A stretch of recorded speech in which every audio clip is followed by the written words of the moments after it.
controlled bank accounts. And they've called for an investment of at least $100 billion from American energy companies to rebuild the nation's crumbling oil infrastructure. This is a powerful play of historic proportions because it promises to unleash a torrent of oil onto the global market, but it also opens a Pandora's box of risk. In tonight's show, we're going to break down exactly what happens during Operation Absolute Resolve. We'll explore the staggering decay of Venezuela's oil industry and rebuilding it. We'll identify the clear winners and losers across the economy, and most importantly, we'll be analyzing which big oil stocks are positioned in the right place to ride this wave and which ones could get swept away.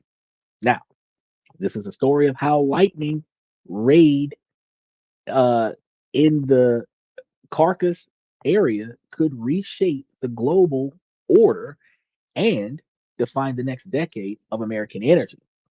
So, to really get the magnitude of what's happening, we first need to understand how it all went down. Now, the capture of Nicolas Maduro wasn't a snap decision, it was the end result of months of meticulous planning, intelligence gathering, and a quiet military buildup in the Southern Caribbean that started back in August of 2025. And the operation, codenamed Absolute Resolve, involved a joint effort from the United States military and intelligence community, including Delta Force and 160th Special Operations Aviation Regiment, the U.S. Cyber Command, and the CIA. Now, for months, the CIA had a team on the ground in Venezuela, tracking Maduro's movements, apparently with help from a source close to the president himself, the Judas of Venezuela. Delta Force operators rehearsed the mission relentlessly, even building a full scale mock up of the heavily guarded compound at Fort uh, Tuina in Caracas, where Maduro was thought to be. And just after January 2nd, 2 a.m., going into January 3rd, uh, local time, the operation went live. But this wasn't the shock and awe of past conflicts. Satellite imagery analysis shows the mission was laser focused instead of a widespread bombing campaign because they wanted the fucking oil. And the US military executed the series of surgical strikes with one goal: suppress Venezuelan air defense along the helicopter assault routes. Strikes hit communication hubs and air defense units, ensuring the main forces could get in and out clearly. And while the path was cleared, an assault force of elite special operations helicopters descended on Maduro's compound. And according to the chairman of the Joint Chief of Staff, the mission was a symphony of complexity involving a massive coordinated effort to create the element of surprise. And Maduro was reportedly trying to flee when U.S. troops apprehended him and his wife, uh, Celia Flores. And despite taking some fire, all American personnel and aircrafts returned safely that they report. So by 3:29 a.m., hour and a half later, Maduro was on his way to the USS Iowa Jima before being flown to New York to face federal uh, narco terrorism charges. Michael says, I think the president and his wife made a deal, and the targets are just a cover up to appear he was defying America. Now, that does make a lot of sense because technically, Michael, the way things work with the United States, they don't take hostages and they don't negotiate. Once they decide to release military forces, the target gets eliminated, the target's family gets eliminated, and the target's household gets eliminated, and and any witnesses to the event gets eliminated, including American soldiers.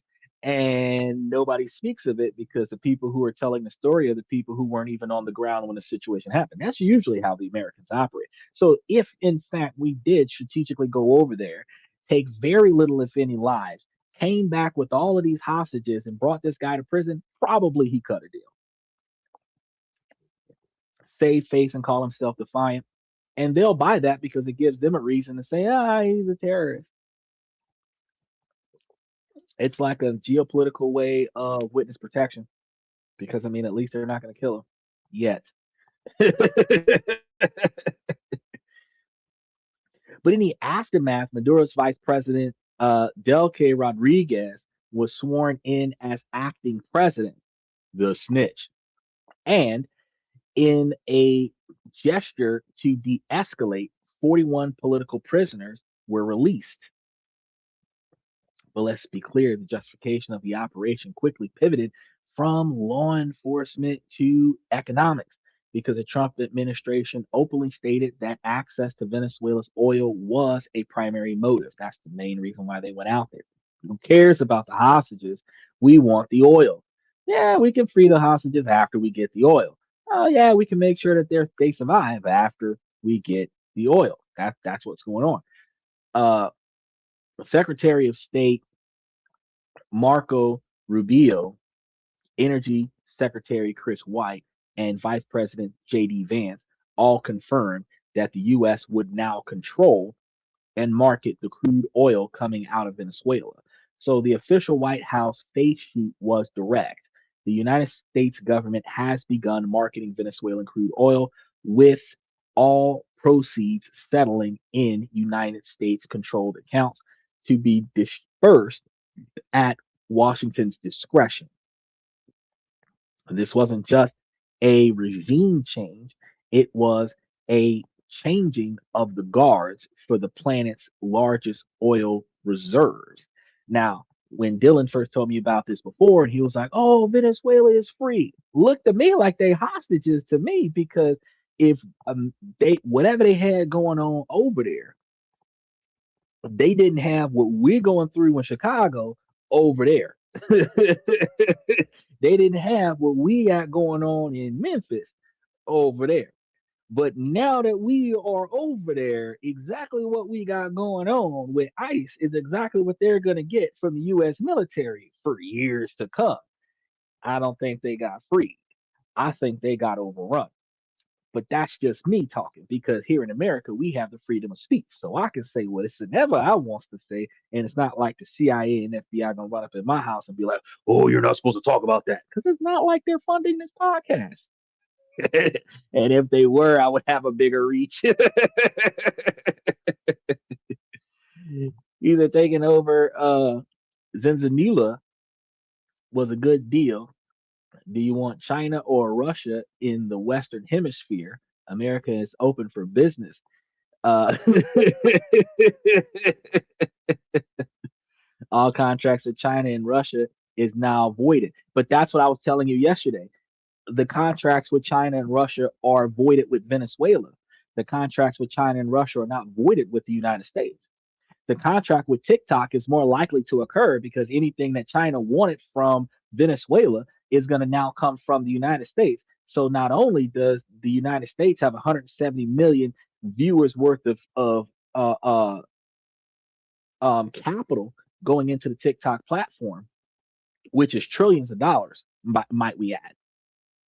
Now the United States has the oil that China wanted as well, and you also have the tariffs that could equivocally go all the way back up to 200%.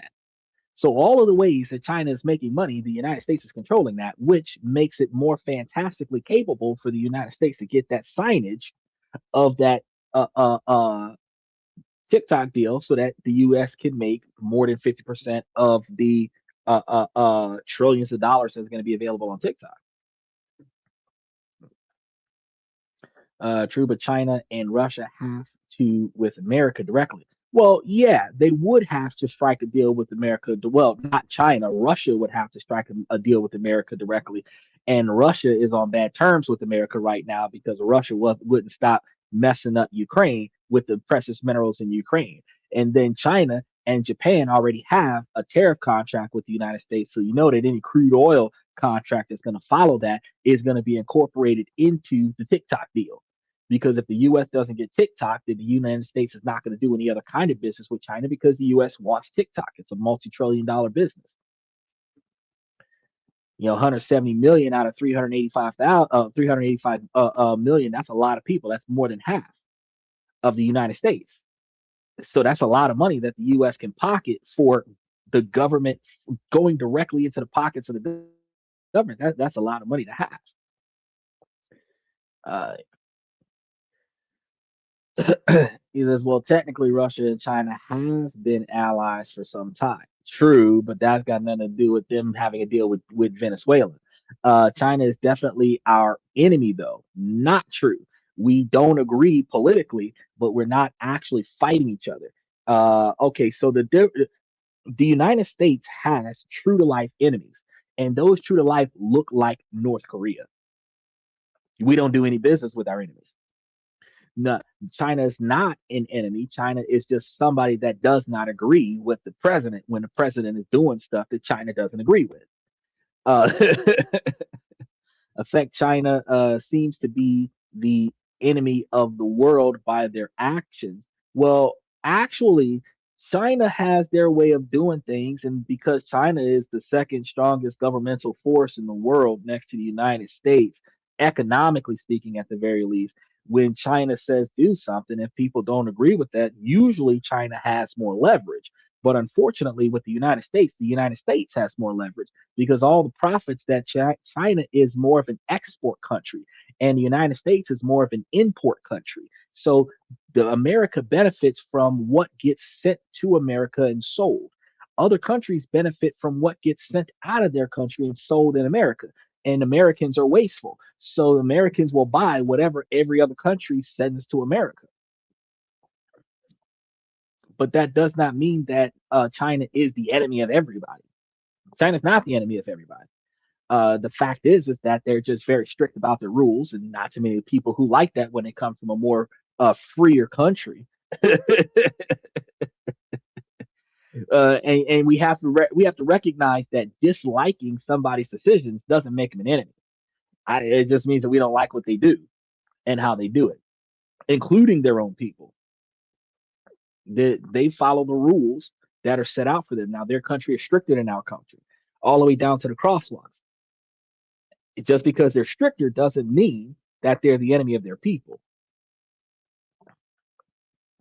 Yeah, but here's the thing: China engages in what's called planned uh, obsolescence, which is fifth generation warfare. Everything you buy in China breaks, and it is designed that way. But you got to recognize that America learned from them and started doing the same thing because a light bulb that used to be made by America used to be indestructible. Then we started changing to light bulbs that break after so many years, so many months, so much usage, so that we have to keep buying light bulbs. Televisions are not as durable as they used to be. Teslas are not as durable as they used to be. Teslas used to last 25, 30 years. Now they have a 3 to 5 year warranty on them, like every other vehicle. Cars are made to last 2 to 5 years. That's why the warranty only lasts 2 to 5 years. Yeah, they're good for 30 years if they're taken care of, or if they just set up and they're not used. But they're designed to break easier so that people spend more money on it. Everything in the house these days, the design flaw in most products is the faster it, the more you use it, the faster it breaks. They do that on purpose. German vehicles like Jetta were designed for longevity where they're not designed to break down for extensive usage, unlike Mustangs. When you think about the lifespan of a Jaguar, transmission lasts less than 50,000 miles, but a Jetta might last you 250 to 300,000 miles. Toyotas outlast Ford and Dodge. Regardless of how you look at it, it's an economic standpoint. So that doesn't really make China an enemy. It just means that they were smart about their business instead of making stuff that never breaks, where they make something that people want and then they provide either an upgrade or a replacement for it. And they make the replacement cheaper than repairing the one that you have so that you don't keep what you have and pay a repairman for parts. Get uh you instead get uh more stuff involved with the buying of new things. Let me catch up with some of these comments. He said in China also explicitly and purposely puts poisons in our food, water, and every beverage, etc., that we buy from them. Okay, so when we're talking about the Cold War from like 30 years ago, that might have been a thing, but also you have to understand they don't necessarily put poisons on there. They don't have the same regulations that we have with lead-based paints, and they do what they do with painting because the shit will last forever, and then we can't handle that over here, and then we get pissed off. Uh, but again, not trying to defend them, the fact is that it's not really a political back and forth. If again, if we were enemies, we wouldn't be doing business with them. That point blank period. Because how much stuff do you buy from North Korea? That's an enemy.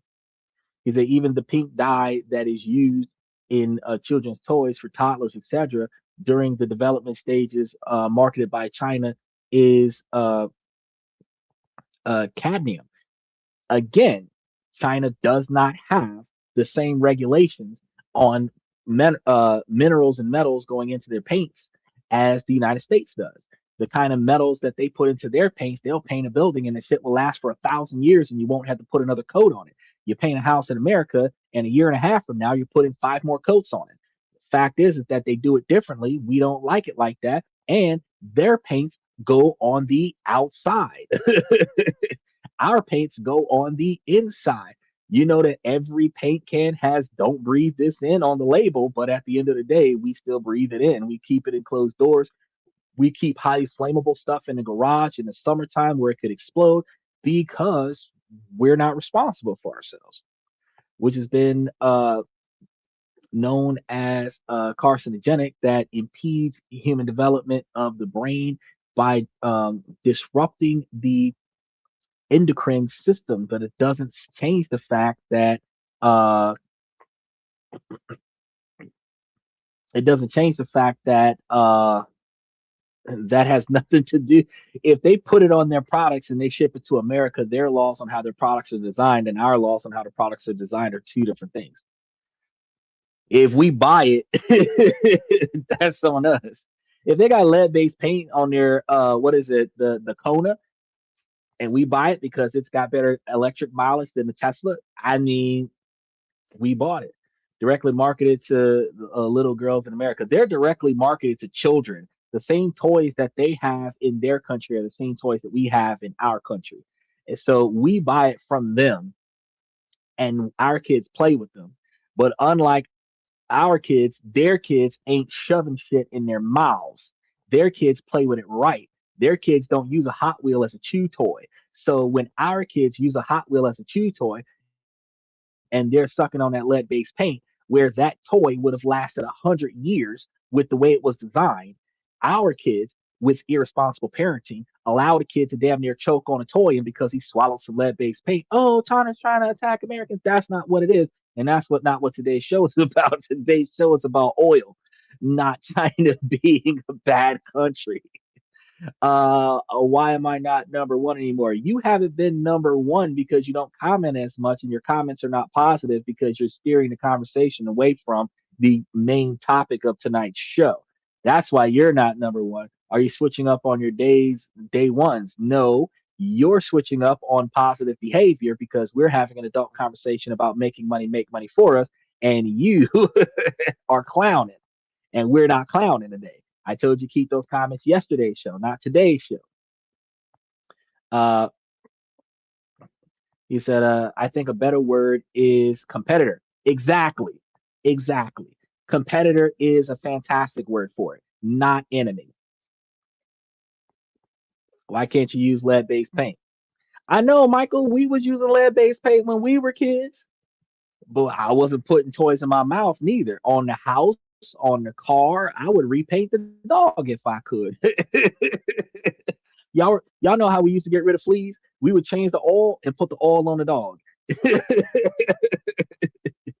Kids would be kids no matter their national background. Exactly. Bro, I was talking about interesting stuff yesterday, but today you jumped in the comment section and the first thing you said was Epstein list. And the only reason why I didn't block you was because you was one of the day one guys. That's inappropriate. We're talking about oil today. And I got to redirect us back to the oil topic today because now we're having a side topic about how China is attacking the United States. And that's not today's topic. Today's topic is about how we can invest in the Venezuelan insurgency, where the United States has taken over 300 billion barrels of money in the form of crude oil, and they're going to redistribute it to make profits. That's what we're talking about today.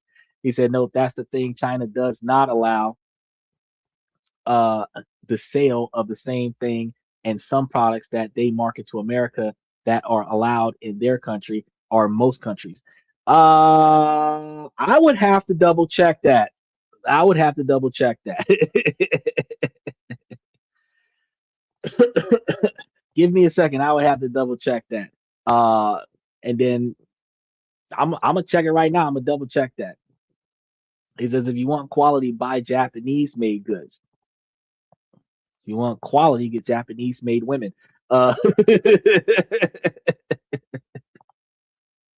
Let's see what's going on with this China situation, because this China debate is completely different from the Venezuela country that we're talking about with oil. We're talking about today is oil in Venezuela, not China, and their ability to corrupt the American children with toys. But let me double check this real quick, because you're saying that that China doesn't allow the same stuff in their country. He said it's not by coincidence. But then again, China lives under a virtual dictatorship. Yeah, yes, they do live by a virtual dictatorship. Let me see if I can get this to start up here. We got so I got so many things popping up here. I want to see exactly what's going on with that. Uh, if their versions of social credit score is insanity. People become homeless by making the wrong comment in public or private. Doesn't matter. They're being watched all the time and categorized. Right. So the fact that they treat each other with the utmost respect is based on their social score, type of social credit score in the United States. Because the way people are assholes in the United States, they would not behave the way they behave if they were gauged on a social credit score. If your Reddit review determined whether or not you could get a job or get into college or whatever, you would be very, very respectful to the people around you, because you don't want your value in your society to be depleted. And I believe that they do have a very effective model. While people can go homeless because of that model, if you are respectful, here's another thing. If you value yourself and you value your family, you're not going to degrade or devalue yourself, because that would degrade and devalue your family. And then all of these OnlyFans girls would not exist in the United States, because parents and families would be disowning these people to prevent that from happening. He says, sell the oil and send me a check. Good idea.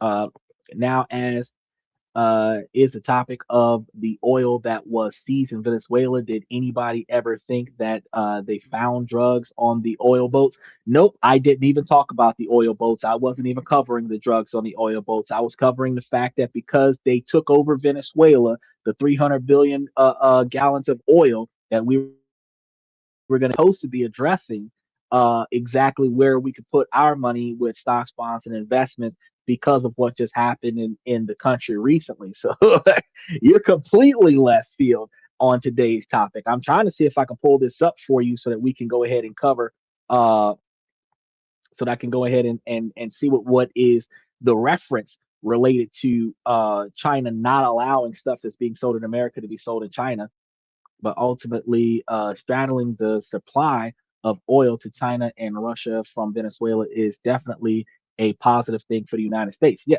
anything that the United States does with that oil is going to be positive for the United States because we get free oil and everybody else pays for it. And we don't have to mine our own oil, which means that the 100+ years worth of oil that we have, we don't have to touch for a long period of time. And since Maduro is no longer in charge, that means that the people can actually benefit directly rather than, Maduro eat steak and lobster while his people starve to death. I mean, the American people are not going to do any better. I'm going to be honest with you. The United States is not going to make Venezuela a utopia. Puerto Rico, for example. The fact of the matter is that the United States government went over there for the sole purpose of getting paid, and they're going to get paid. They didn't go over there to make Venezuela better. They went over there to get paid, and they're going to get paid. Now, if they give the people over there in Venezuela jobs the way the president was going to give the people in Mexico jobs to build the wall and all this other stuff, the fact is that they're not going to make billions of dollars per person. You know what I mean? To power the surplus required for Venezuela crude oil. The fact is that America is going to make a shit ton of money off of that, and the people who buy that from Venezuela is going to make get a shit ton of oil off of it. But that does not mean that Venezuela is going to be the next Dubai because they're under American control. That's the furthest thing from the truth. They're not going to eat steak and lobster. The same shit that they're eating out of the trash cans with this guy that used to be in charge is going to be the same shit that they're eating out of the trash can with Donald Trump in charge. Donald Trump is not going to make Venezuela a utopia because he is getting the oil out of Venezuela. He is just going to take the oil out of Venezuela. And the result of that is collateral damage. Plain and simple. I'm trying to see if I can get this thing up here to find out what's going on before I end this show. I'm gonna do the best I can to try to cover that comment that you made. He said even China, the homeless are useful because they need kidneys. Y'all tripping today. Y'all going ham. I appreciate the candor, y'all. Y'all are in there. Um, hold on a second. Maybe I gotta crash this browser real quick. Not the one that we're watching the show on.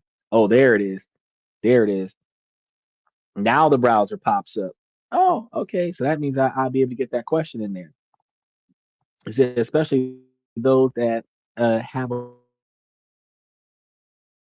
poor social credit score was because they lost their home for a comment they made online or at their work or in their home to another. They lost their homes because they have a financial system over there where you can borrow against the stone, not only because of your social credit, but because of your family's legacy, and you don't have to pay that back right away. So you can build up a shit ton of debt. But then they also have a legal system where when you disrespect other people, mistreat other people, or in any way, shape, or form cause harm to somebody else's character, that you can get sued for that. And that's how you lose all of your money. Not because you call somebody an asshole on social media and then the government comes in and takes all of your wealth. It's because you devalued somebody else on social media. That person knows who you are. That person can find you, and that person's lawyer will take you for everything that you have. Now you're living in a cardboard box because you didn't have respect for the person down the street from you. Because the difference between the United States and everywhere in Asia is that the people in Asia know everybody in their city. They don't just know everybody on the block. They know everybody in their city. Everybody know everybody. They know everybody's ancestors. So when you say something negative, they know who you are. You're so and so's sister. You're so and so's brother. You're so and so's cousin. And they know who you are, which means they know how to get to you. You know how in America, you're supposed to update your identification every 90 days and after you move or whatever. And if you don't update it, technically that's against the law. But at the end of the day, you technically don't have to because if they can't prove that you relocated, they go to do a background check on you and find you. They can't find you because your address is not accurate on your driver's license. See, over there in China, they know where you are because your information is regularly updated because they're more stricter about their laws about your identity and your location. Not too many people move because they stayed 7, 10 generations in the same address. And at the end of the day, it's easy to find you. So when you commit a crime over there, they could go to your house, let themselves in because everybody knows everybody. Come on in, officer, have some tea while we're waiting on the suspect. That's what's going on over there. Okay. It's completely different from what we are. You gotta find me when I did something wrong. You can know me for 20 years. You gotta find me when I did something wrong. But over there in China, the police is at your house before you get home, sitting there eating dinner, waiting to like that's all right. We'll arrest you after dinner. Thanks for the food. That's how they wild out over there. Now that I got this thing pulled up, I'm gonna ask this question. We're gonna get back on this Venezuela thing. Uh, does China sell the same stuff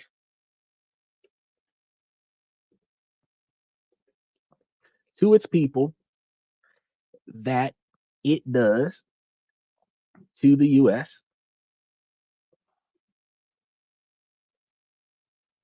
or is those products banned in China? We're going to get to the bottom of this. And then we're going to move back into our discussion about China. Now, China does not have one simple rule where exported goods are banned domestically. It mostly sells the same kind of products at home that it sells abroad, but with different versions, brands, and rules. Many Chinese made consumer goods, electronics, clothes, and toys sold in the United States are also sold in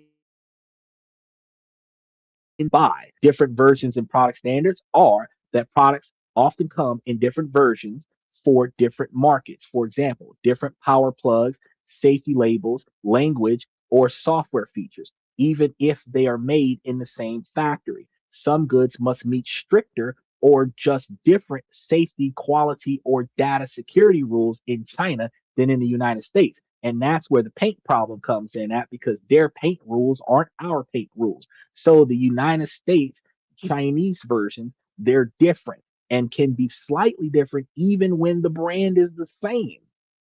What actually gets banned or restricted?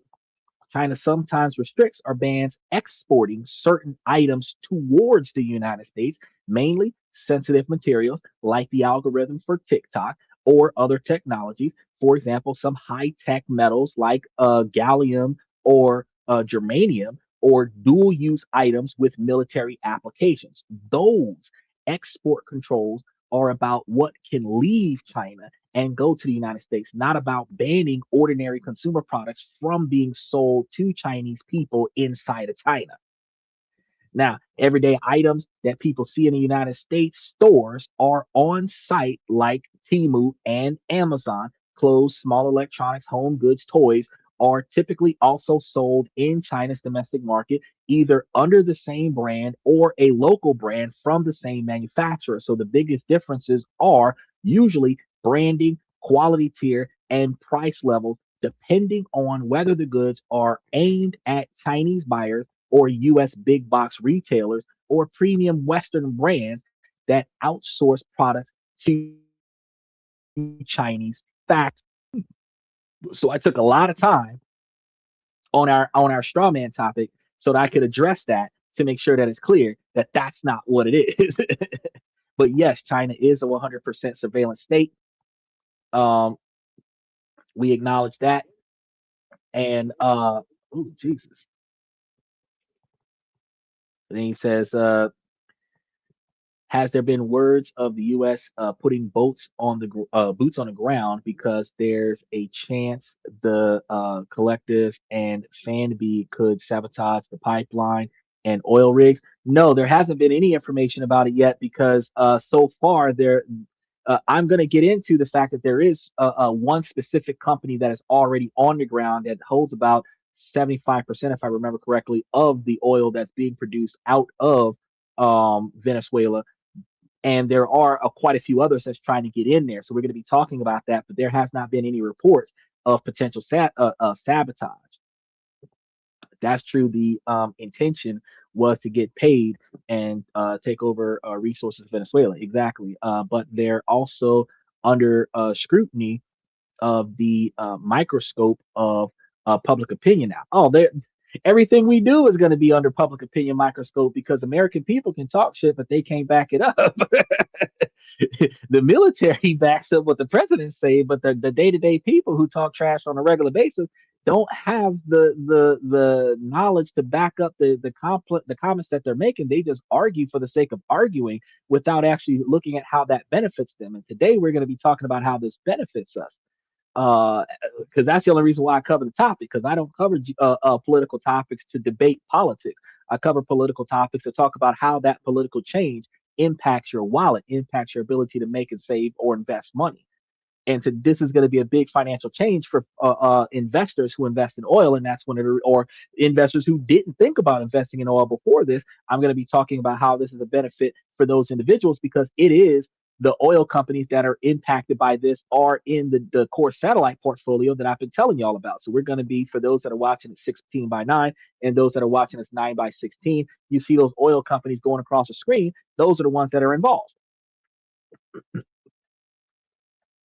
He said it was a geopolitical move. Yes, it was a geopolitical move. No, there's actually talk that we are going to build refineries in Venezuela, which means jobs. That doesn't mean that they're going to be eating good. It just means that they're going to be working hard. The same way they had them sweatshops in third world countries where they was making Jordans for dirt cheap. That will put food on the plates for the people of Venezuela. Not no different from what it was before. Okay, so the increase in refineries, because they're going to be mass producing oil in Venezuela, yes, that will put more jobs out there for more people that's going to be working in crude oil, but that only means that they're going to be out there in the oil, in the mud, drilling holes underground like miners, like coal miners, and they're going to be out there making it do what it do, manual labor to get paid. And they're going to get the same rates that they were getting paid before. It's not like they're going to be rich now. It just means that there's going to be, you're not going to have unemployed oil miners or oil drillers, refinery workers, engineers. You're not going to have as many unemployed individuals over there, but that doesn't mean that they're going to have so much food on the table that they're not going to be destitute. No, they're going to be as equally destitute as they was before. You're just going to have less people poor. Well, not poor, but less people without a job. They're still going to be poor. They're just not going. They're going to have less people that don't have a job. I would be happy with an oil stimulus check from the government. You're not going to get that, Michael. Including the jobs to build the refineries. I'm also getting jobs offering websites that is already opening jobs to train Venezuelan people in roughneck capabilities. Well, yeah, there's going to be all sorts of things that are going to put um, that into action, because in order for you to utilize the manpower of another country, you must train the manpower of another country. So somebody's getting paid to train Venezuelan people to be good workers in this particular industry, and then somebody else is going to get paid from these workers putting in the effort in this industry. But they're not doing it to benefit the people that are there. They're doing it to make money. If the Venezuelan people make money, that's good. But they're not.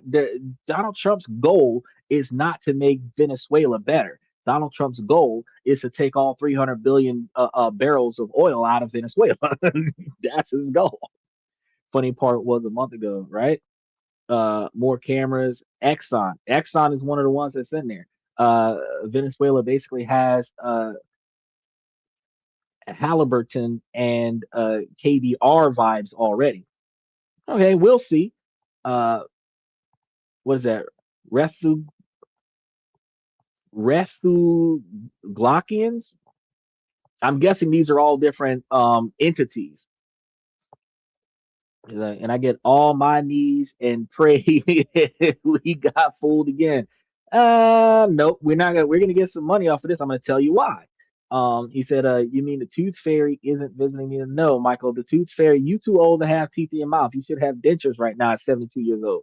Now, to grasp the economic earthquake that this could trigger, you have to understand the paradox of Venezuela, because on paper, this is a nation that should be an energy superpower. It holds the world's largest proven oil reserves, around 300 billion barrels. That's almost 18% of all known reserves on the planet, even more than Saudi Arabia. So, for much of the 20th century, this wealth made Venezuela a beacon of prosperity in South America, even though people are claiming that Venezuela is destitute, right? Now, that legacy is now a distant memory because the country is a textbook example of the resource curse. Like Michael said, remember to like and subscribe.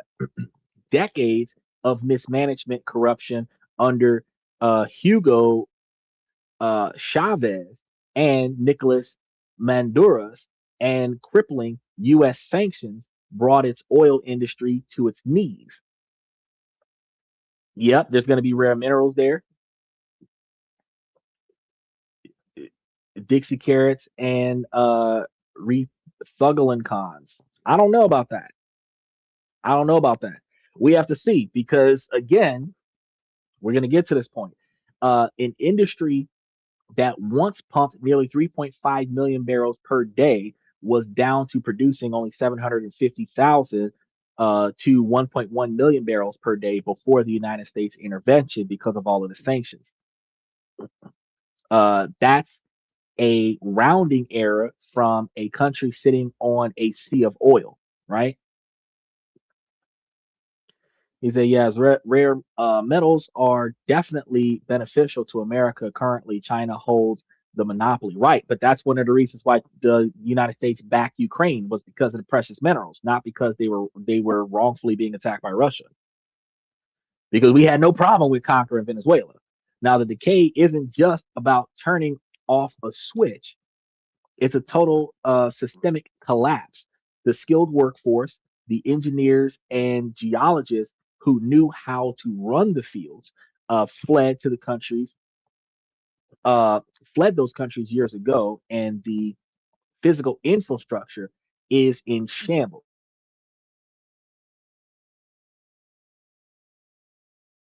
Are rusted out. Refineries that were once world class operators at a tiny fraction of their capacity are not doing as good as they used to. Storage tankers are often so full because nothing can be exported. The production has to be shut down entirely, right? And here's another layer of complexity. The oil itself, most of Venezuela's reserves in the Oran- Oranico belt aren't the light, sweet crude that gushes from the ground in Texas. It's extra heavy, tar like oil with a high sulfur content. So this stuff is tough and expensive to get out of the ground, and it doesn't flow easily. And it needs special processes to even get it onto a ship. And it often has to be mixed with a lighter oil, a diluent, which Venezuela has sometimes been forced to import. America's going to fix that problem. He says, but as for the lithium, cobalt, and neodymium, these are limited resources that cannot even supply roughly 5% of the world's population with this miracle technology, which is one of the reasons why these are the minerals that you're supposed to be investing in, because these are the minerals that are going to have high profit returns upon sale. So you want to hold shares of these particular minerals in order for you to be able to benefit from the long term when that 5% is either limited down to 1% or obsolete. He said it's a worldwide limited source. Yeah, it is. Yeah, it is, and that's why it's called a precious metal because it's in a limited provision, and it's highly valuable. But I mean, it is undervalued at this point because while it is less known, the cost of it is so little. But once everybody knows about it and knows what it does, the cost of it is going to be a lot because it's going to have less of it available. We don't do well with recycling as human beings. The world population will increase almost 50% by 2035. I doubt that the planet will be at 12 billion people by 2035. This toxic mix of political failure, infrastructure collapse, and geological difficulty has left the world's largest oil reserves almost completely dormant, and it has become a sleeping giant. So the question that has hung over energy markets for years is what it would take to wake up this sleeping giant. Now, with the United States effectively in the driver's seat, that question is no longer hypothetical. The challenge is going to be huge, but for a potential reward, which is a flood of new oil, this is what has Wall Street and Washington holding their breath. The giant is starting to stir. So, what will it actually take to awaken the sleeping giant? It's a Herculean task requiring an injection of capital that's hard to even wrap your head around. And the idea that Venezuelan oil production can just be flipped on like a light switch is a dangerous fantasy.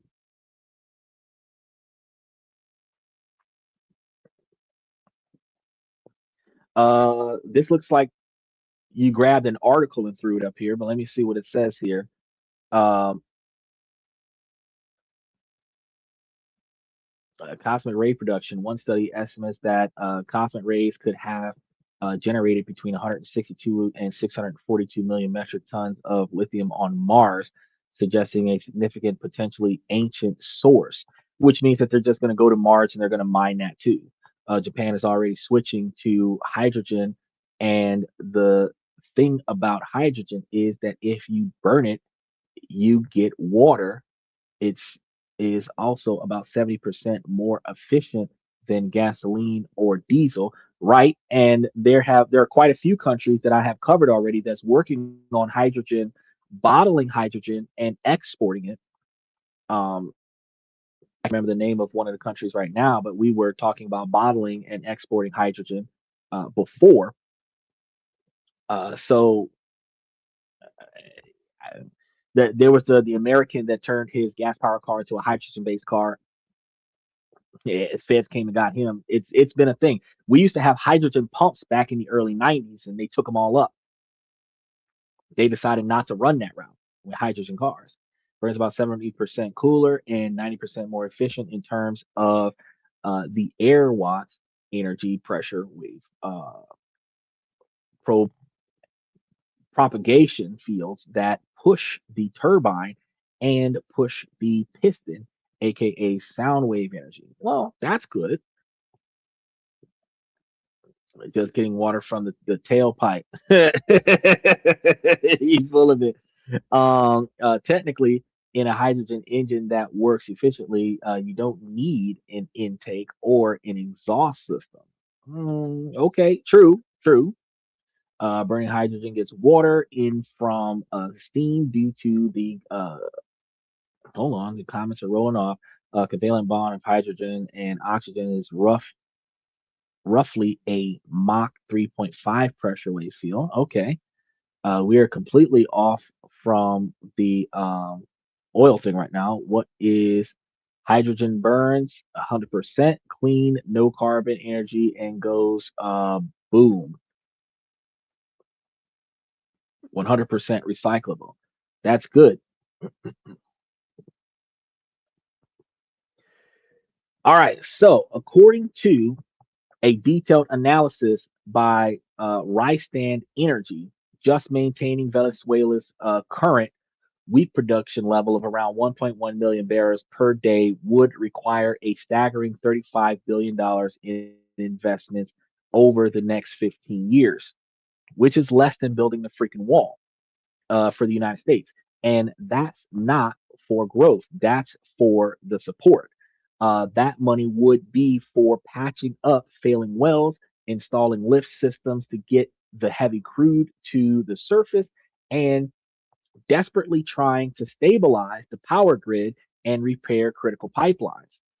The near term growth prospects are pretty modest. Rystan estimates that a initial investment of 10 to 20 billion might restore, and this will give them an additional 300,000 barrels per day within 2 to 3 years. So they'll go from 1.1 to 1.4 million barrels per day of production. JP Morgan has a similar forecast projecting a ramped up uh, something along the lines of 1.4 million barrels per day within 2 years, but only with major new investments. He said, well, Edna definitely won the Bonehead Award today. I don't know who Edna is. That's Pennies. Yeah, that is Pennies. That is Pennies. The truly game-changing numbers is the ones that get politicians and oil executives excited, carrying a much bigger price tag. To push production back towards its historical peaks, the aggressive expansion scenario would demand an additional $8 to $9 billion in capital every single year until 2040. And the total bill for the ambitious rebuild, what do you think that's going to be? A mind boggling $183 billion. This would fund new wells, a complete overhaul of refineries, and modernizing the entire supply chain.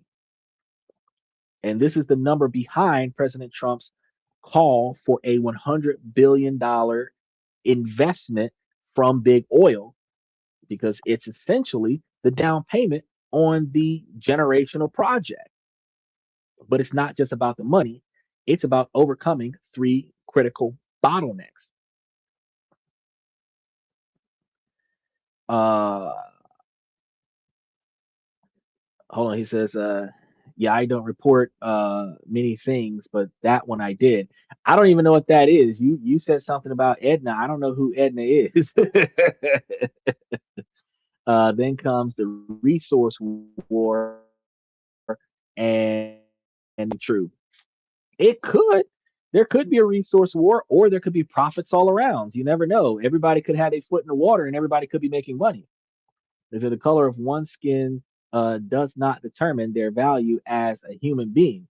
Not anymore, because the color of the money in your pocket determines how much value you are in this country now. I'm gonna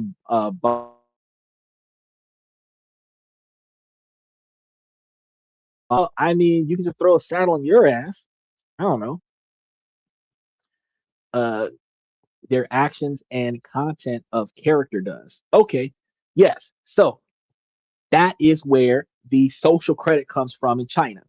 You're not valued based on the color of your skin. You're valued on your behavior. But also, what they have in Asia is that the children don't get treated the way American children get treated in the legal system.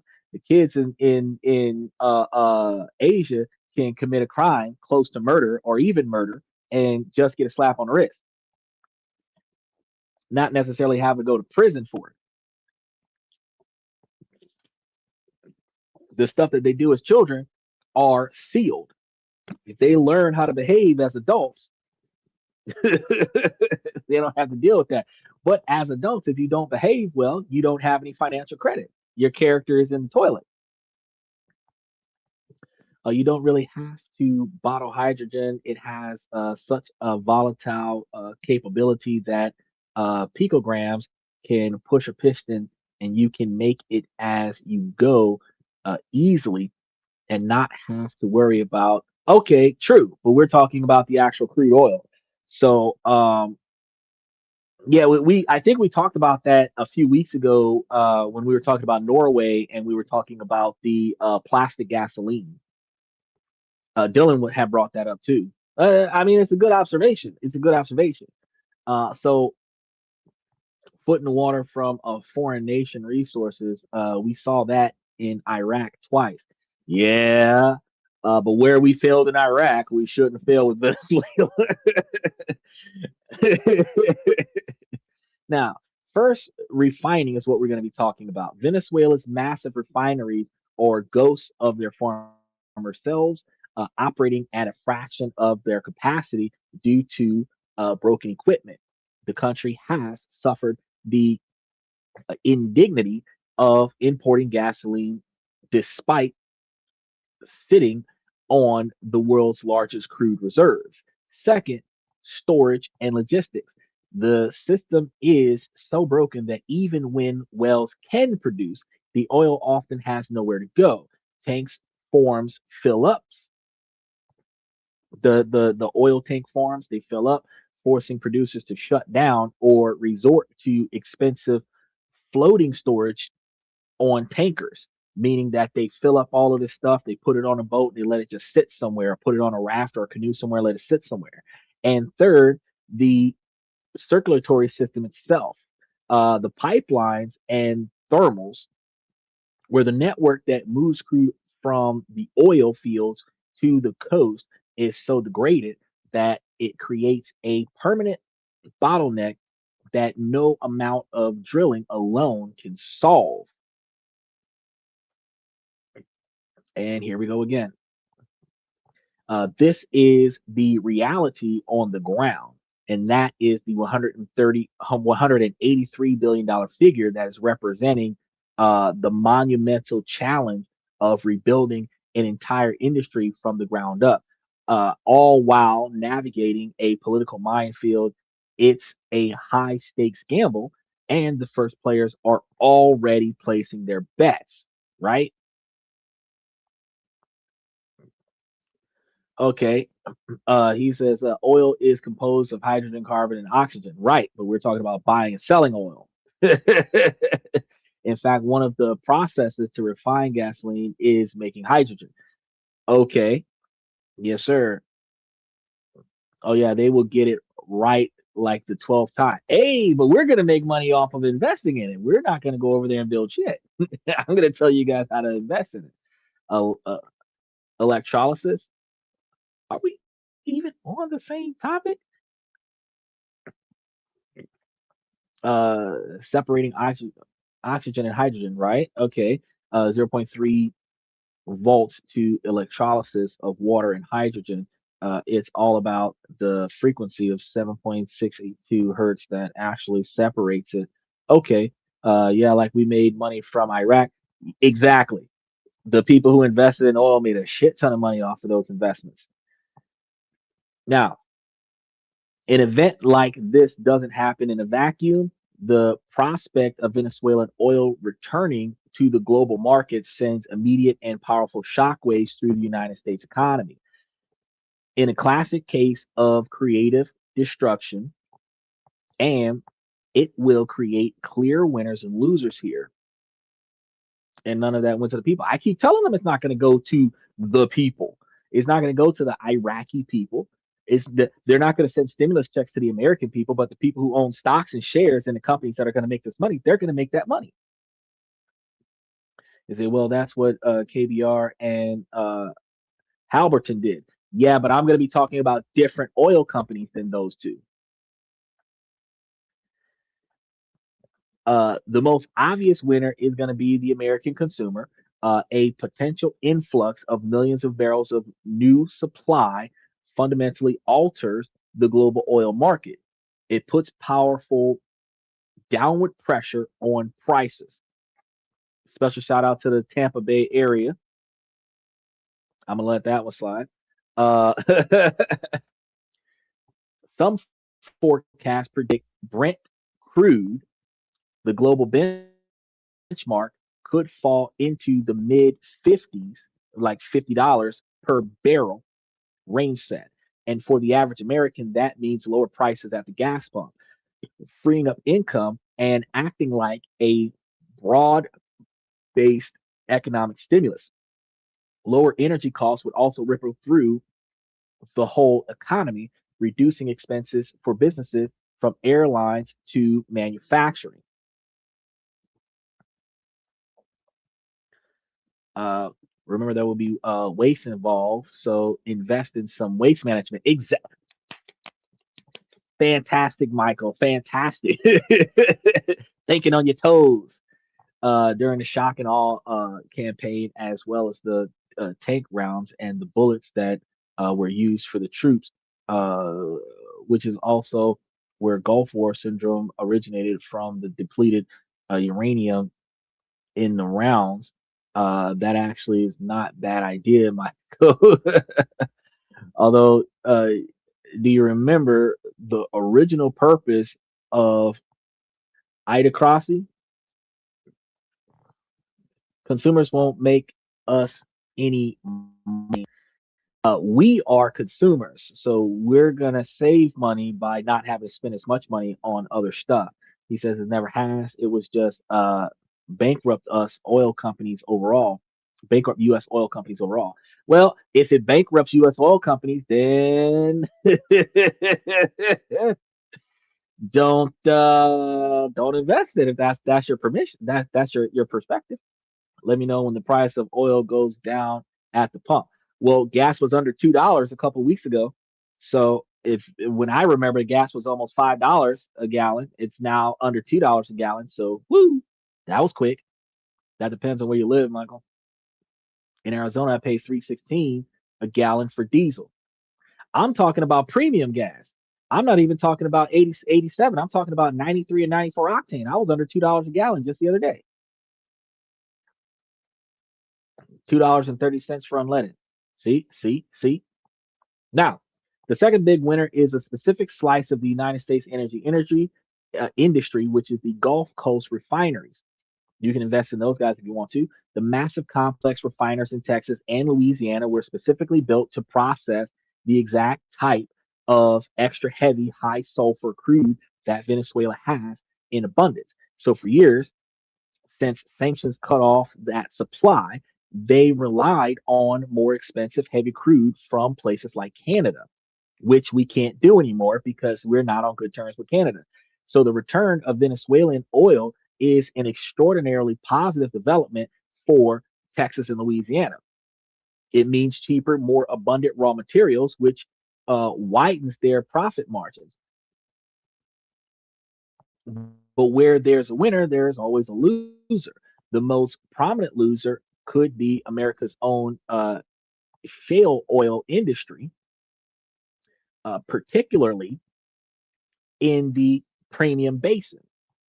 These companies are sensitive to price. A long period of oil in the $50 or $60 a barrel would squeeze their margins, potentially leading to less drilling, layoffs, and a slowdown in one of the country's biggest economic engines. And the pain could be even worse for Canadian oil producers because the heavy crude from Canadia's oil sands is very similar to Venezuela's. They have been a primary replacement for Venezuelan barrels at U.S. refineries. The return of their direct competitors means fierce competition, like forcing them to sell their oil at a deeper discount and hitting their profits even harder.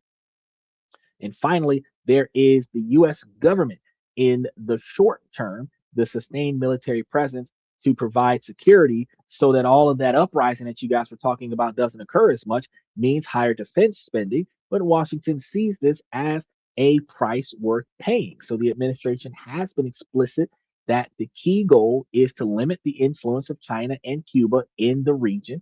And for years, China has been a primary customer for sanctioned Venezuelan oil. The new US control system is designed to cut off that flow and redirect all sales. And this move is less about immediate cash for the United States Treasury and more about reasserting American dominance in its own hemisphere.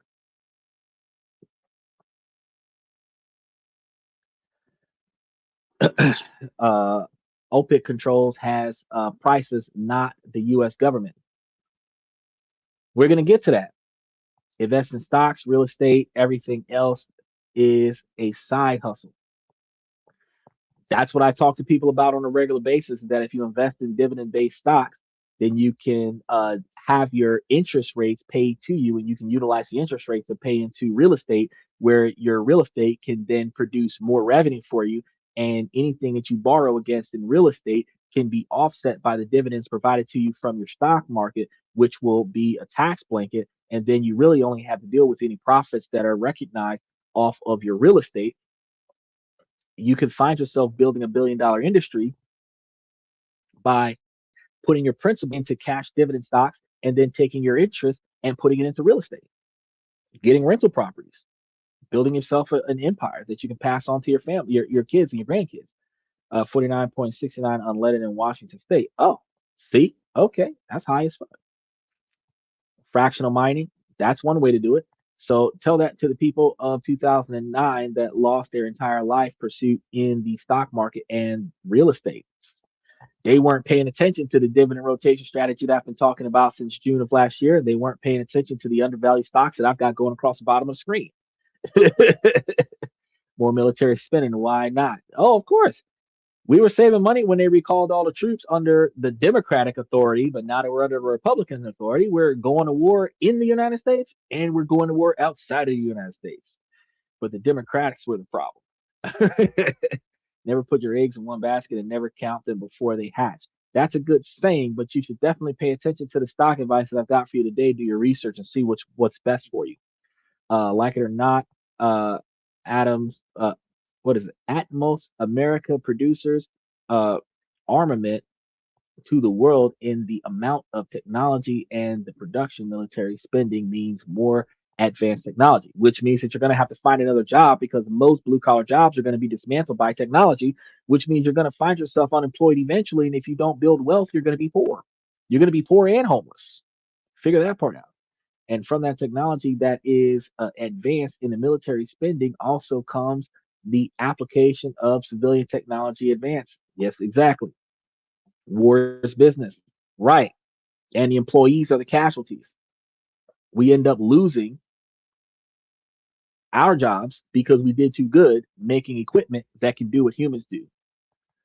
Venezuela doesn't have an American military base, which is interesting. That is interesting. They don't have one yet, but they will now.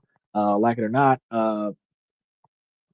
was it Jolin spending more than a trillion a year to the military that can pass the budget worked great so far. Dude, spending $1 trillion a year on the military is one of the reasons why we're about to have another shutdown in 3 weeks. America needs a base in Venezuela. They need like 5 bases in Venezuela so that they don't got to send troops back and forth. I mean, technically, it takes $1.7 trillion just to keep the lights on in the government per year. Yeah, but it's not like the government is working to make that money. They are this year. They're building their own wealth, a sovereign wealth fund, so that America can pay for its own debt, so that the American people doesn't have to pay for the government over time. But you're looking at like 25 years of this happening before the budget is paid for by the investments of the government itself.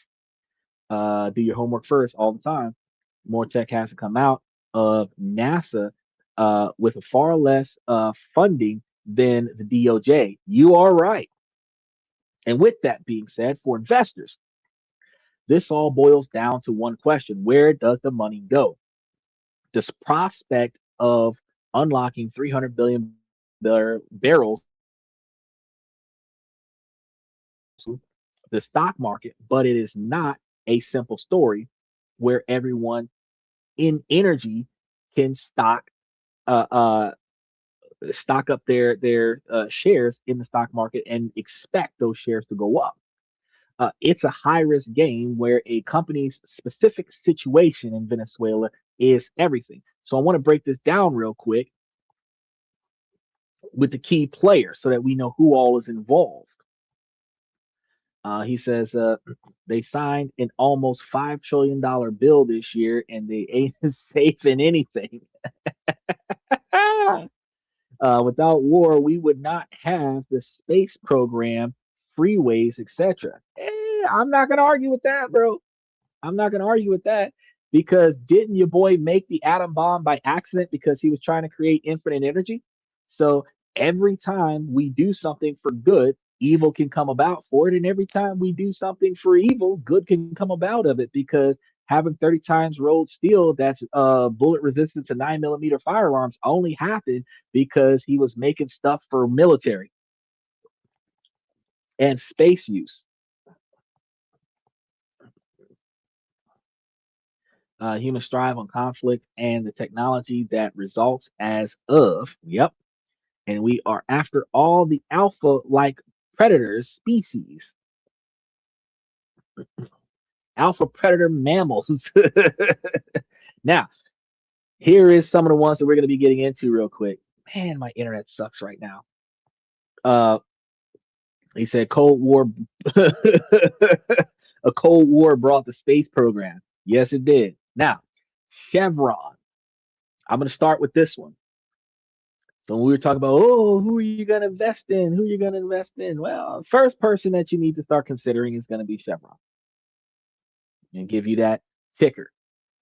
Chevron is the man on the inside because the clearest, most immediate beneficiary here is going to be Chevron, while other U.S. major companies left Venezuela years ago. Chevron played the long game through nationalization and sanctions. The company managed to stay, maintaining its operations through a specifically special license and a joint venture with the state oil company PDVSA. Before the intervention, Chevron was already producing roughly 200,000 barrels per day. This gives Chevron a huge first mover advantage. They have people on the ground already, and they have existing infrastructure that they can expand on with little to no problem. They know the politics of that country. And while competitors will have to start from scratch, Chevron can simply scale up. Companies and their executives have already stated that they plan to increase production significantly to over the next 18 to 24 months, and even a modest expansion could add a noticeable boost to Chevron's cash flow, which funds the dividends and buybacks that shareholders love. But the upside isn't limitless because the stock jump on the news means a Venezuelan premium is already priced into the current stock price. And now it is all going to come down to execution.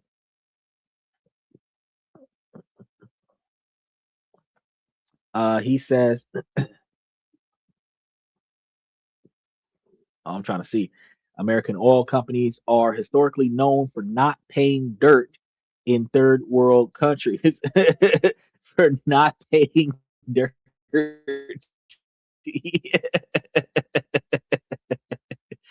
Oh, you mean not playing dirty? Oh no, they get down and dirty. They get down and dirty in the third world countries. They get down and dirty in the third world countries. Let me go ahead and get this other one up here. He said, without fertilizer, nothing grows. You don't need fertilizer. Also, little known to most people, but roughly 21 trillion of the 38 trillion deficit that we currently have has gone to deep underground military bases for the purpose of continuity of government. Yeah, so in case of a nuclear holocaust, the top 1% and political powers are going to be living underground while the rest of us are going to be fighting zombies on the surface, like the Umbrella Corporation. Y'all think that shit was made up just for the sake of entertainment? Sometimes they put facts in fiction and call it a story, and then you enjoy that, and you're like, oh man, I love that movie. Hmm. Till it happens. He said they don't care about it.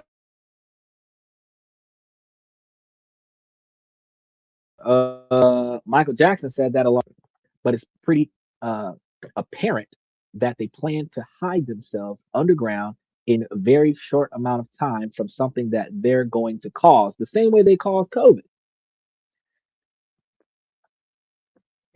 Yeah, the internet is crashing on me right now. So as I'm trying to maintain stable connection, StreamYards keeps telling me to wait. StreamYard keeps telling me to wait a second. Get look, the browser just I'm still operating on 5Gs. We're about to see what's going on here.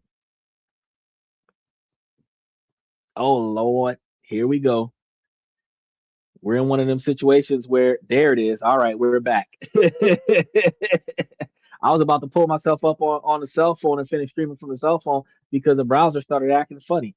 He said, yeah, okay, so I read that already. And then, like I said, Fallout coming true. You're right. You're right. Now, next one up here, because we're supposed to be talking about all the ways we can invest on what just happened with the raid here. ExxonMobil and uh ConocoPhillips, the ghosts of expropriation past. These are the guys that were doing this back in the day. So if y'all don't know, ExxonMobil is in our core satellite portfolio.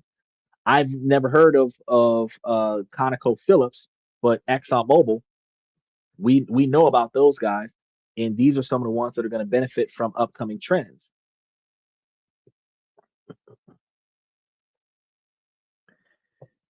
He's like, yeah, I think the zombie apocalypse is going to happen first. You're right. I mean, we call it a zombie apocalypse where people are going to be allegedly the Walking Dead, but I think more to the magnitude of externally sick and highly contagious and uncontrollably attacking other people might be the dynamic of the true nature of the scenario. And then a collapse of government and the lack of authority, because even law enforcement and judges are going to be negatively impacted by it, and that's going to cause the rapid deterioration of government, and then we will be every man for himself out here. Generally, the government doesn't survive that, no matter what their intentions are. I mean, if they lock themselves away before it happens, yeah, but if they try to rescue a family member, oh no, you've contaminated the whole room. Everybody's going down. Just being selfish and trying to save a relative, you will fuck up the whole mission. As I know, I just looked at one up.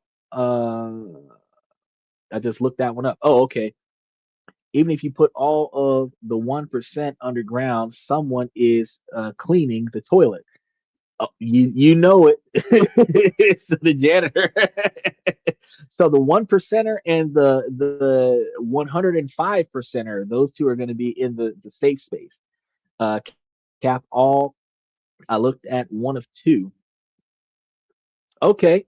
I'm about to. I got to get you a couple of more because I think I know I got one or two more of them. Self-cleaning toilets. Oh, true. I didn't think about that. AI bots. We didn't think about that either. Again, they didn't intend on you to have the information. You're right. $6.86 a share isn't bad to start with, and this is one of the reasons why I put them in the dividend rotation strategy, because I'm telling you guys, I'm like, look, our core satellite portfolio has some of the most undervalued stocks in the market right now. And if you go and take a look at some of these stocks, you're like, shit, dude, a lot of these stocks are under $25 or under $10, and you can jump in these for a drink at the bar, a pack of cigarettes, a case of beer. You could be buying shares in some big companies that are making big moves, and these are dividend paying stocks. And I'm like, I don't know why people don't pay attention to where they put their money. Shit. Matter of fact, the YouTube premium is two shares of Prospect Capital at 12 cents a share. You can get 25 cents a share or 25 cents back off your investment for every YouTube account that you have. I'm just saying. Same thing with Netflix. Netflix is $25. At you said 686, right? So that's like three shares of that stock instead of your Netflix account. I'm just saying you could be making money if you put your money somewhere else. I mean, even $100 or $200, that could be pretty lucrative. And that's why I'm talking to you guys about it today. That's exactly why I'm talking to you guys about it today. I have literally never done stocks. All it takes is for you to buy the stock, hold the stock, and get the dividends off of the stock. It's not about buying the stock and then selling it at the most intricate time. It's not about uh, uh, uh, uh, finding the right buyer or anything like that. You buy it, you hold it, you get your dividends off of it. That's what's going on. He said, what's the oil company? Oh, okay, Michael. So now that you're paying attention, you've got ExxonMobil, you've got ConocoPhillips, and I already talked to you guys about Chevron. Those are the ones that that's the ones I've covered so far. And then I'm going to cover the rest of them because I do got a couple more on here. But for ExxonMobil and ConocoPhillips, Venezuela is a story of a painful past and a very uncertain future because both companies had their massive assets seized by Hugo Chavez government back in 2007. And ever since, they've been fighting in international courts, winning multi-billion dollar judgments that have never been paid. So Venezuela still owes the money, and since the United States owns Venezuela, the United States owes them money. So unlike Chevron, they have no presence on the ground today, and their path to profiting is much more speculative because one possibility is a settlement because with a new US backed government, they might finally get paid for their seized assets, either in cash or in oil. The second path is reentry, negotiating new deals to develop oil fields. But here's the thing, they'd be starting from zero at a huge disadvantage compared to Chevron. So for this reason, the market sees Venezuela as a lottery ticket for these two companies, not a core part of their value. An investment in these two companies is based on Venezuela's bet on the long term. It's a complicated legal and diplomatic process. My Dolan says, but where do you buy the stocks? Is my question. Okay, so you do have the ability to go and grab them off of TD Ameritrade and other stock portfolios like Acorn. However, outside of reaching out directly to those individual companies and setting up some type of investment portfolio, you can go to Stash app and I should have this on the screen somewhere, but I don't. But if you have uh, fintech that benefits everyone these days. I'm putting it up here on screen for you because it is not Cash App, it is Stash App. This app, if you download this app, I should have gave you a referral link where we both benefit from it. But if you download this app and you set up an account, you can put money onto this account and then you can put your money towards the stocks that I'm talking to you guys about. And that's going to be ETF trading, where you're going to hold the dollar value of the shares of the company without actually having to go and grab the exact share of the company. Where it, whenever you feel like selling, you can sell, but you still benefit from the dividend payout, which allows you to build a massive portfolio through ETF trading, which allows you to have more easy accessibility to that particular quantity of capital. Because just like I sold Global Net Lease earlier today, I will be able to utilize my money first thing in the morning to buy into Stag before Friday, where I would be able to then trade out of Stag by Monday into something else, which is not readily able to be done as quickly on TD Ameritrade or Acorn. So yeah, I downloaded that. I just been so busy working that I didn't do anything with it. I used to have it years ago, and I didn't know anything about how to invest back then, and I gave up on the account. And then when I started covering these topics 6 months before Donald Trump got office, I reopened the account, and I was like, "Fuck, let's start investing." $162.34 per share today for Chevron. Yes, Chevron is successful like Johnson and Johnson, Coca-Cola, and Pepsi. A friend of mine was trying to get me to do the XRP thing as well. I'm not fucking with XRP because XRP is unstable right now. While it is a promising thing going into the future, XRP is supposed to be the trading platform. If you're going to buy and hold XRP in order for you to gain the whatever percentage profit for being the baseline for XRP, then you can go for it. But getting XRP is a growth stock invest style scenario. It is not going to having do XRP right now. Separating your money is a good idea. Yes, it is.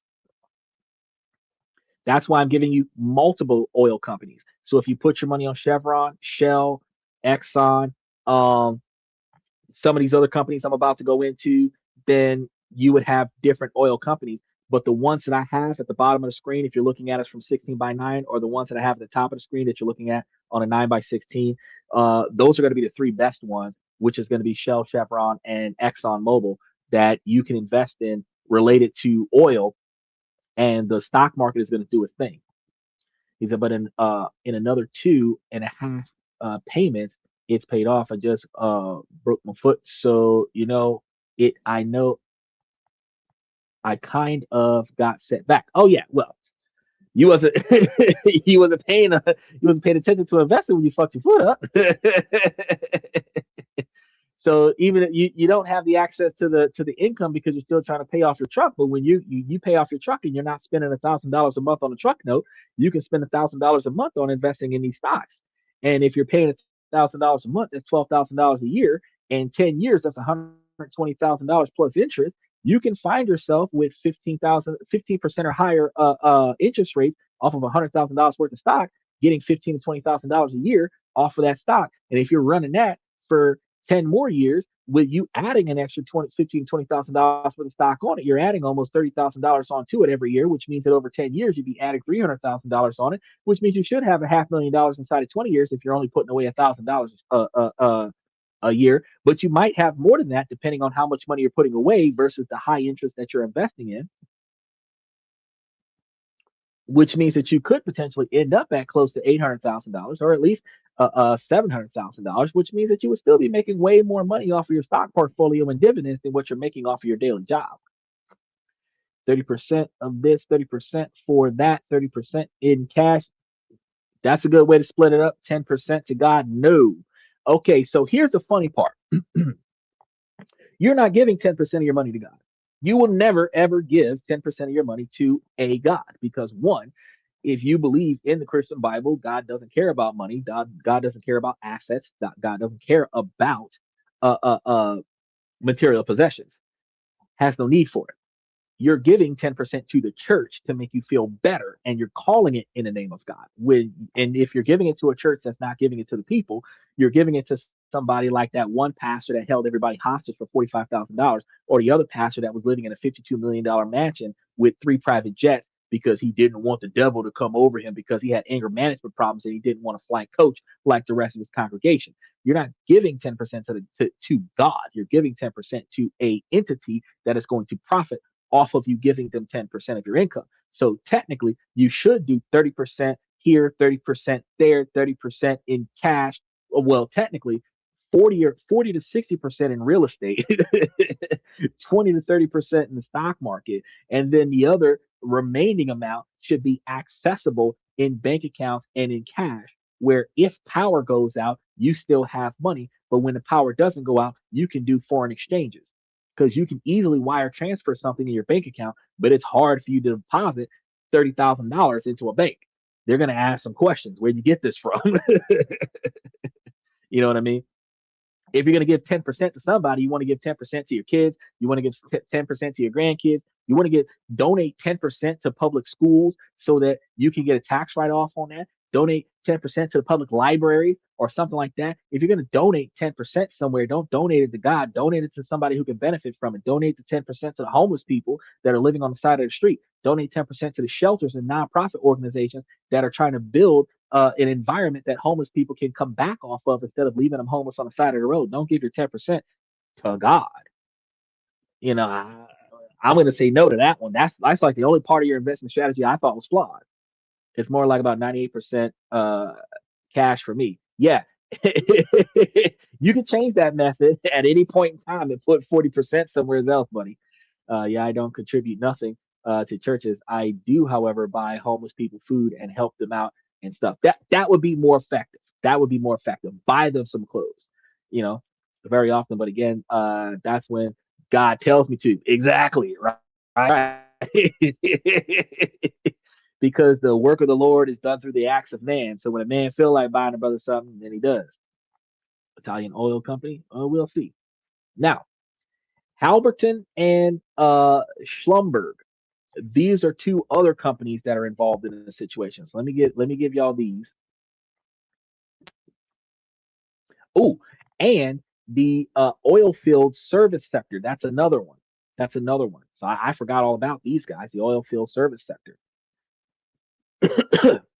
Let me put this up here for y'all so that y'all can see what I got going on. Uh oh, he says sometimes Just a simple conversation. Sometimes just a simple conversation with somebody that is homeless is an act of God, and it helps them. Yes, it does. And never once did you spend a dollar in church. uh, I won't, but it sounds like I can though. Yeah, you could. You could. Um, Not to mention doing your daily deeds that God puts forth before you for helping people. Yeah, or you could just be a good person just for the sake of, because at the end of the day, it's not like you're going to get any closer to heaven by being nice to people. I mean, Corinthians 31 teaches you guys how to, well, Corinthians 1 through 31 teaches you how to behave and how to treat your neighbors, which is also in the Quran. But it really requires you to just pay attention to don't be a dick to other people so that they don't have a reason to be a dick to you. Common knowledge that we forget to use because in America we have the ability to disrespect people because what are they going to do? We're not in China. We're disrespecting people. They will take your house from you, you know. But we need that model here so that we can get some better behaved people. I'm looking, MJ. I give directly like buying groceries. Right. Okay. Now, Halberton, Schlumberg, and the oil field service sectors. These are going to be the rebuilders because the third group to watch are the picks and shovels companies because you have the difference between the people who buy the picks and shovels and the people who actually make and sell the pick and shovels. Oil field service firms like Halberton and Schlumberg and Baker Hughes. This is another one.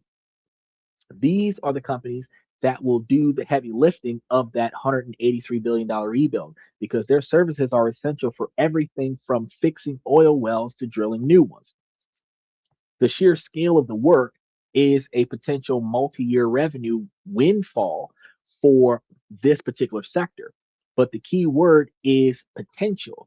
Service companies get paid later in the cycle, not in the beginning, only after the oil producers actually start spending money. So major contracts probably won't begin being signed and executive orders won't be executed until 2027 or 2028 at the earliest. So you guys have a pretty decent quantity of time to get your money together and start investing in some of these companies. Chevron, you can get your money now, but some of the other ones that are starting money soon. But they're also going to face some critical risks, such as getting paid, because they can't afford to wait years for a return like an oil producer can. They need stable contracts that a guarantee will help with and also pay the bills on time until the overall turnout happens. Michael says Halberton's a must have. It, these are the things that we find out. If y'all pay attention, y'all find ways to get a lot more money without having to put in so much work. Because just like I was saying, if you're putting, I said before, if you're putting away 40 grand a year, which is hard to do for some people, you can find yourself at $400,000 in 10 years plus interest. And if you're putting away $40,000 a year with more than 10% interest on that, you're averaging about 51,000 a year going away, which is a $500,000 in 10 years, $1.5 million in 20 years. But $40,000 a year, it means that you're putting away almost $3,000 a month. Not, some people, that's all they're making is $3,000 a month. When you start talking about putting away $1,000 a month, you got to be making more than $3,000 a month and living off of less than $2,000 a month in order for you to put that kind of money away. So on paper, these are good plans, but in actuality, it's a little bit tough to do. I've already died. I know where I go. I know where I go when I had my conversation with God. Oh, well, I was told I was going to hell, so I'm just not going to argue about it because all the fun happened in hell. Who?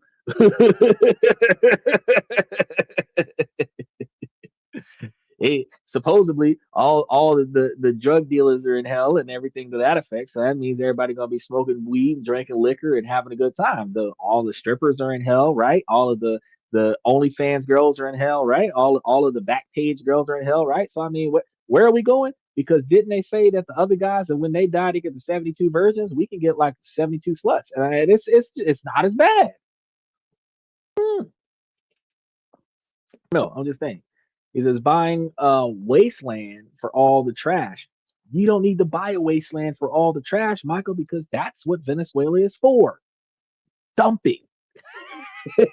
You said, oh, America's gonna make them greater. Right. Right. What I'm saying is your everyday past people that are broken down on the side of the road and they'll hitchhike, etc. And I always answer that because God put those people on my path to help them. Well, actually, He probably put you on their path so that you can help them because they were suffering and you were their guiding light. And I'm not going to tell you to change your ways. I think you should keep doing what you're doing. Whenever you have the opportunity to help somebody else, you should. Because if you're calling yourself a Christian and you're acting on the path of Jesus Christ and you're supposed to be not sacrificing yourself for the sake of somebody else, but when you have extra, you can share your extra with somebody else who has none. So if you have extra time and they need a little bit of time, you need to be able to give some of your time to them. And if you have extra effort and they need a little bit of effort, you give your effort to them. And if they need a little resource and you have extra resources, you should be able to give your extra resources to them. But that's a communist model. When do I give it straight to a person in need? Or when I do give it straight to a person in need, no God is involved. True, because the work has already been done. I don't care about brownie points with God. I already know where I'm going. I just answering the call that is put forth.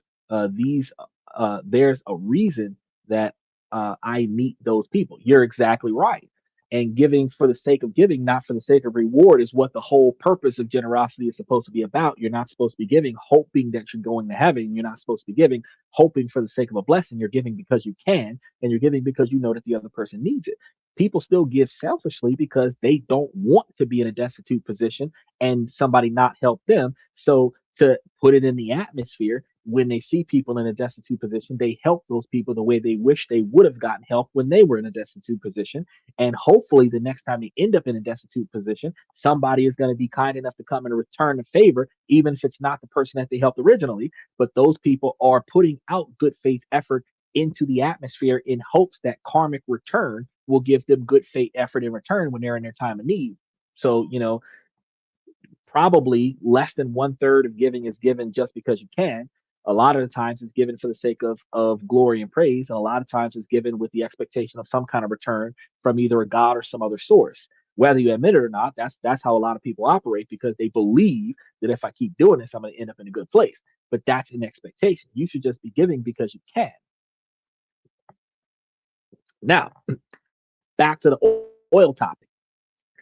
Um, Given Venezuela's history, this is going to be a major hurdle because for investors, the service sector is a medium term play.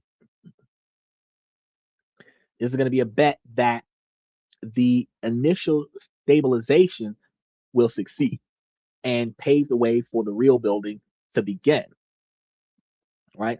Um, while the pull of 300 billion barrels of oil is strong, the road to getting it is a minefield of risks. So for every optimistic project, there's a sobering reality check.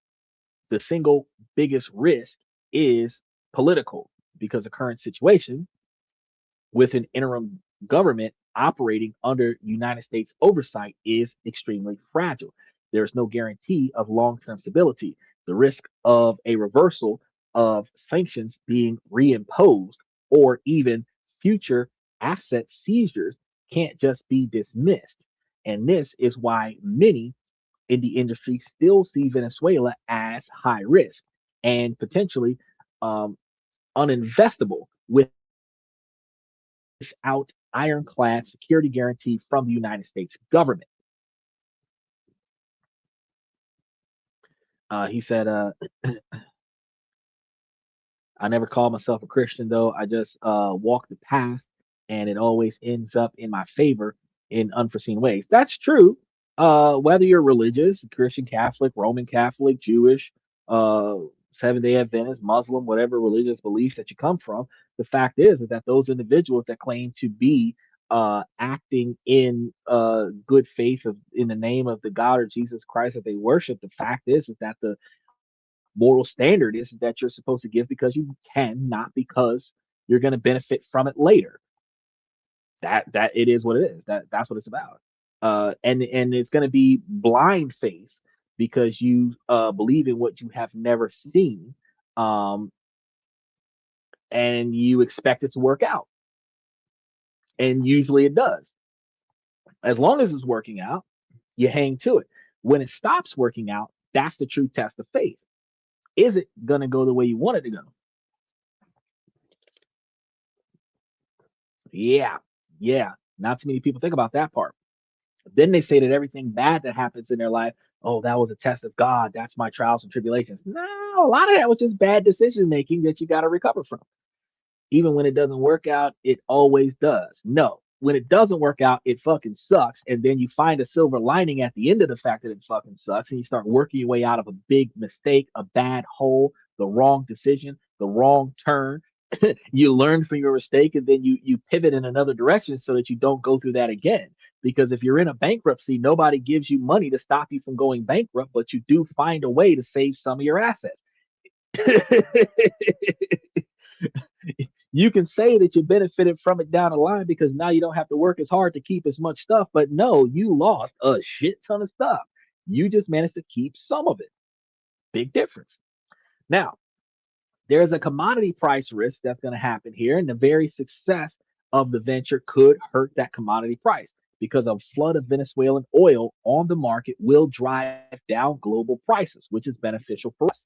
So if prices fall too far below the $50 to $60 per barrel range, the expensive process of extracting Venezuela's heavy crude oil becomes uneconomical. And this could choke off the long term investment need for real growth. He said, yeah, I've been bankrupt before. Hey, I'm just saying, I'm just calling it like it is, bro. I'm just calling it like it is. Because folks be like, oh man, even when it don't work, it work out. And you're not the only person that said that, so I ain't mocking you. I'm just saying, like, I had a lot of people come to me, oh, even when it don't work out, it work out in the end. No, a person that went homeless, they lost everything and they're homeless. And they'll be homeless for years. Just because you found a few good-hearted people along the way that kept you from suffering as much doesn't mean that it worked itself out in the back end. Your ass is still homeless until somebody give you an opportunity to stop being homeless no more. Now, once you find that opportunity to stop being homeless again, if you take on that opportunity, push to the extent, then more, and then you benefited from everything that you learned from the bad decisions that led you to the bankruptcy, to the homelessness, to the sleeping on the side of the road, where the decisions that you made, you had to endure that for years, and then the new opportunity that you took advantage of that led you on the uprising, the stock market of life. You learned from past mistakes.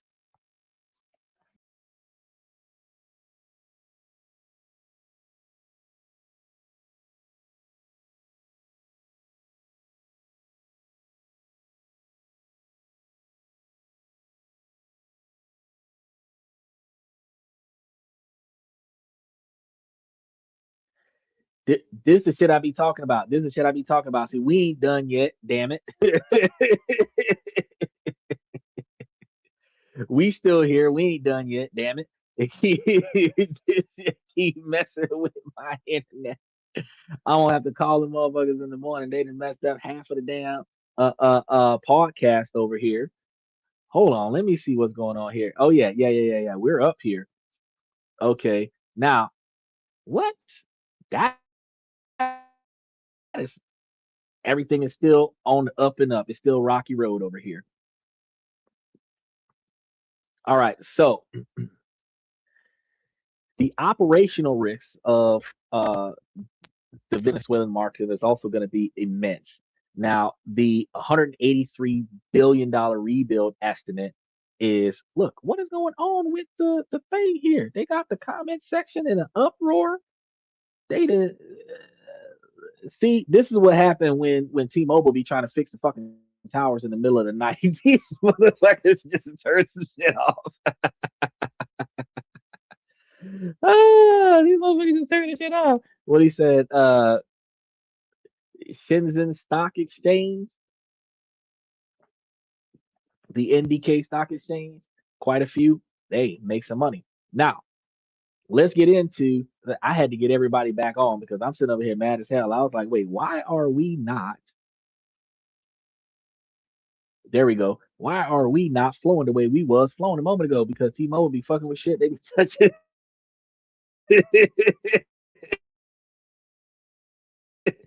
touching with my damn towers in the middle of the night. Got my podcast flickering off. God dang it. They taking that off of my bill. I just saved $150 with that blackout during a live feed. I'm gonna call them first thing in the morning. I'm gonna call them overnight and be like, what the fuck? Now, the $183 billion rebuild estimate is just that, an estimate. So the project of this scale often has delays and cost overruns. So Venezuela's infrastructure is in such bad shape that the risk of unforeseen problems is incredibly high, explicitly high. And this is the long game. So the story of Venezuelan oil will be written over the next decade or more, not just the next few months. So for investors, the key takeaway is that Venezuela adds a huge layer of risk to any company involved. And the easy money from the initial headlines has likely already been made. There was a 1 to 2% increase in the oil of Venezuela, no, of Chevron when people were investing in Chevron. So the future returns will depend on the slow, hard work of the actual increased production and establishing stable political and legal frameworks. So the world's largest oil supply is now in play, but the final outcome is anything but certain. So if you would have bought into Chevron in December, you would have felt that 2% increase and then you could have sold. So at $168 a share, you would have got the dividend on it. You would have seen the 2% increase and you probably would have sold and got your $50 to $75 on top of the dividend return. But now, if you buy into it in January, the 2% is already factored into the price. So you're not going to really feel the increase unless you buy and hold. Um, so the world's largest oil chain is now in play, but the final outcome is anything but certain, right? So what we've witnessed is the seismic shift in global energy landscapes, the capture of Nicolas Maduro, and the assertion of the United States' influence over Venezuela's oil industry. And we have set a chain of events in motion that will be felt for years, if not decades to come.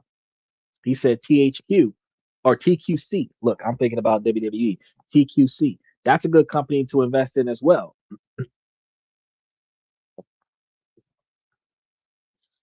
Now, we've seen how a surgical military strike created this new reality. We've look, and I wonder why do we do such good surgical military strikes in Venezuela to seize people that we want to apprehend, but we're murdering innocent Americans in Chicago and Minneapolis, Minnesota, when the people that are being killed are not the people that you're supposed to be apprehending. Answer me that.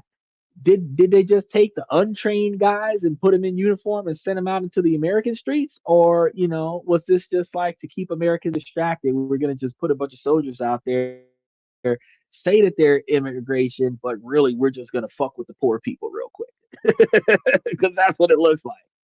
Now, we've looked at the tragic decay of an industry sitting on 300 billion barrels of oil for the largest period of time, and the staggering near $200 billion price tag to begin to rebuild this industry. This shift will create an economic order for American consumers and specialized Gulf Coast refineries. It could mean an era of cheaper energy, which means that our electric bills could potentially be cheaper, our fuel could be cheaper, and for U.S. and Canada shale producers, it signals a period of intense competition. Because while they open up the pipelines in the United States, if the exact same stuff coming out of Texas and Louisiana is coming out of Venezuela, we're going to have a hard competitor to ourselves because we own Venezuela and we own ourselves, and we're going to be competing against ourselves between the Venezuelan oil as far as jobs are concerned and the American oil as far as those same jobs. Now, for investors, the path is going to be tricky. Chevron is a clear short-term winner. So if you buy into it right now, whatever benefits they're going to have, you're going to have it because they have very few competitors with them at this moment. ExxonMobil and ConocoPhillips hold long lottery tickets, and the oil field service industry will be waiting in the wings for a rebuilding project that's still years away. But this entire venture is balanced on a nice edge. It's a gamble that assumes political stability can be maintained and that hundreds of billions in private capital will flow into a historically dangerous market. The potential reward is immense. A secure long term supply of oil for the United States and a redrawing of the geopolitical map is going to happen. But for the risks, that's going to be just a very profound situation to observe. So, what do you guys think? Is the dawn of a new era of American energy dominance, or is it the beginning of a costly and complicated quagmire? Giggity, giggity. Let me know your thoughts in the comments down below. And if you guys find this analyst and all the other analysts that we do on this show very compelling, make sure that you take the opportunity, if you haven't done so, to subscribe to the channel. But make sure you hit that like button and also hit those notification bells because we have shows going for the rest of the upcoming week that you can look over and see which ones you're going to definitely participate in if you're not capable of being here every day. So don't miss out on all of the deep dives that we have coming up that's going to be explaining how forces that are beyond our control are shaping the world that we make, save, and invest money in. Special shout out to Zombie Wild. He's asking what's going on here. Where for 2.5 hours we were talking about how to make, save, and invest money in oil based on the new political changes that happened in Venezuela. We also talked about hydrogen energy and other green energies, precious minerals, and other such things. And then we had a short excerpt about religious backgrounds and the belief of doing goodwill. So we've had a plethora of conversations in here, including somebody systematically throwing the Epstein list at the top of the hour into the conversation just for the sake of right next to the Epstein Island. So we covered a lot of stuff today. If you're interested in looking at everything that we had going for us, make sure that you watch the show from the beginning. Uh, we're probably going to edit out the first 10 to 15 minutes of it because that was just morning announcements. If you're interested in all of the investment opportunities we had in the first 15 minutes of the show, you should probably get it within the next 24 hours so that you have it. If not, if you join the membership, all of the information that I'm providing to all of the fans on the show should be put into the membership coming soon. So, like I promised Stephen, like 4 days ago, I was going to get him this information. I have the number. I haven't even used it myself, but I'm going to be giving him the marketplace number for his free health insurance scenario, and then putting all the other information that we had talked about over the past week into the membership over the next few days. So everybody that's on the membership will be able to have access to that stuff. That's what we've been doing so far. That's what's been going on here. It's a live podcast that, even through all of the loss of network, has stabilized its way into providing you with a daily show that helps you make, save, and invest money and make better decisions in your personal life so that you can not only fix your business life, but you can also fix your personal life. With that being said, I want to thank you. I want to start by saying, ladies, as long as the situation doesn't make sense, I'm going to keep asking you, ladies, to make it make sense. So, ladies, please make it make sense. And then, fellas, since I give you guys this information to help you guys become higher value men, you need to find the things in your life that you know need to change and that is inside of your control. Then prioritize the necessary efforts that you need to make those changes and then navigate around things in your life that you cannot control. And ladies, while this is a male driven podcast from the male's perspective, you too can put forth the necessary effort into making yourself successful as well. You just need to find the things in your life that matter to you. Get your 20-year plan together. Start trying to save and invest money for your future. Find you a partner that's not wasting a bunch of money, but actually proactively putting money towards future success.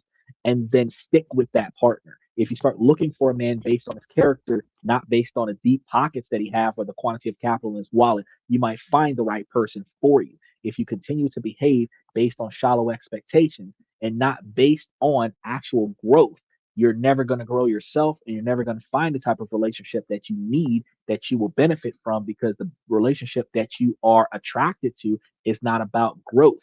It is about stereotypes. And when you get off of those stereotypes, you will find yourself more successful. So, with that being said, I want to thank you guys for coming to This and That. I'm your host, Xander, where we talk about this, that, and everything in between. And I'll see you guys tomorrow night, if we can wrap this show up, because we still have everything lingering on the way it's been lingering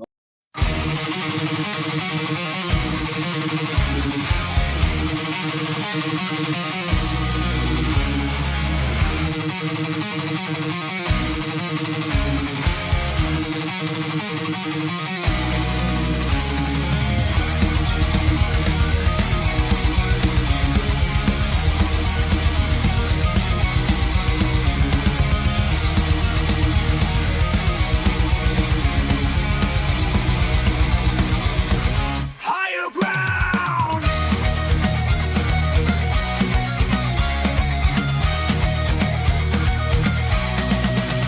Used to chase validation, now I validate myself. Building inner strength, putting doubt upon the shelf. No more unnecessary drama, no more wasted time. Climbing higher, constantly making my own climb. Standing on higher ground where excellence is found. My potential knows no bounds, raising the bar, breaking ground.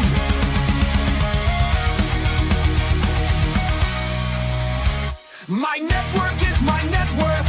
Choose your company wise. Surround yourself with eagles, not with sheep in disguise. Every interaction is a reflection of my brand. Quality over quantity, that's my personal command. I'm not landing on higher ground where excellence is found. My potential knows no bounds, raising the bar, breaking ground.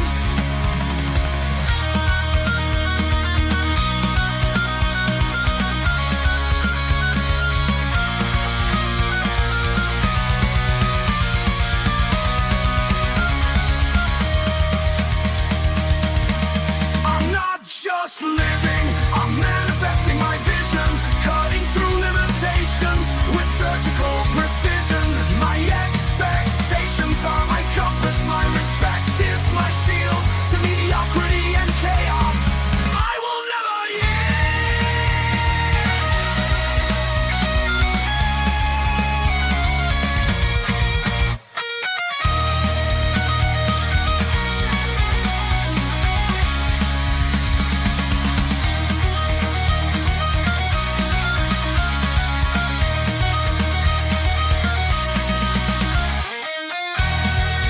I'm not just living, I'm manifesting my vision, cutting through limitations with surgical precision. My expectations are my compass, my respect is my shield to mediocrity and chaos. I will never yield.